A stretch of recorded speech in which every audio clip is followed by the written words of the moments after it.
Hi friends, అందరికీ నమస్కారం. Welcome to employees updates. ఎలక్షన్కి సంబంధించి ఒక లేటెస్ట్ అప్డేట్ అయితే రావడం జరిగింది. ఇంటి నుంచి ఓటు ఎలా వేయాలి అనేది ఈ వీడియోలో తెలుసుకుందాం.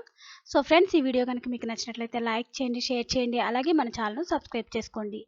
లోక్సభ ఎన్నికల్లో తొలిసారిగా వృద్ధులు, దివ్యాంగులకు ఇంటి నుంచి ఓటు వేసే వెసులుబాటును ఎన్నికల సంఘం అందుబాటులోకి తెచ్చింది.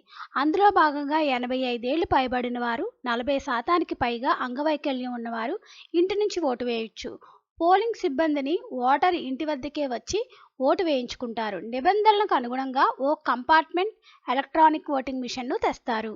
ఇంటి నుంచి ఓటు వేయాలంటే ఎలా వేయాలి అంటే, ఇంటి నుంచి ఓటు వేసే వెసులుబాటును ఉపయోగించుకోవాలనుకునే వృద్ధులు, దివ్యాంగులు ఎన్నికల నోటిఫికేషన్ వచ్చిన 5 రోజుల్లో దరఖాస్తు చేసుకోవాలి. ఇందుకోసం ఫారం 12D నింపి రిటర్నింగ్ అధికారికి కానీ, సహాయ రిటర్నింగ్ అధికారికి కానీ పంపించాలి. దరఖాస్తు చేసుకునేవారు తమ పూర్తి చిరునామా, సంప్రదించాల్సిన ఫోన్ నంబర్ పొందుపరచాలి. ఈ దరఖాస్తు ఎన్నికల సంఘం వెబ్సైట్లో అందుబాటులో ఉంది. దరఖాస్తులను అందుకున్న తర్వాత సంబంధిత దరఖాస్తుల ఇళ్లకు బూత్ స్థాయి అధికారులు వెళ్తారు. అర్హతలను బట్టి ఇంటి నుంచే ఓటు వేసే సదుపాయం కల్పించాలా వద్దా అనేది నిర్ణయిస్తారు.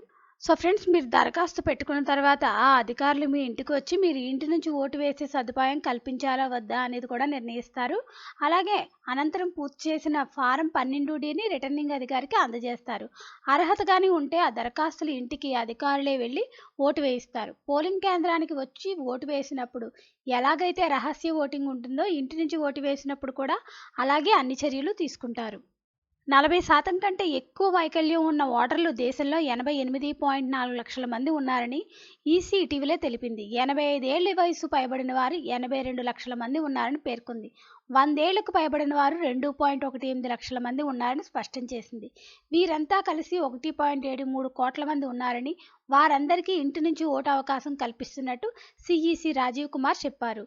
సో ఫ్రెండ్స్, ఇక నుంచి వృద్ధులకు, వికలాంగులకు, దివ్యాంగులకు ఇటువంటి వాళ్ళందరికీ కూడా ఇంటి నుంచి ఓటు వేసే అవకాశాన్ని అయితే కల్పించారు ఫ్రెండ్స్. దీనికోసం మీరు ఫారం 12Dని నింపి అధికారులకైతే సమర్పించాలి. సో ఫ్రెండ్స్, ఈ వీడియో కనుక మీకు నచ్చినట్లయితే లైక్ చేయండి, షేర్ చేయండి, అలాగే మన ఛానల్ను సబ్స్క్రైబ్ చేసుకోండి. Thanks for watching this video.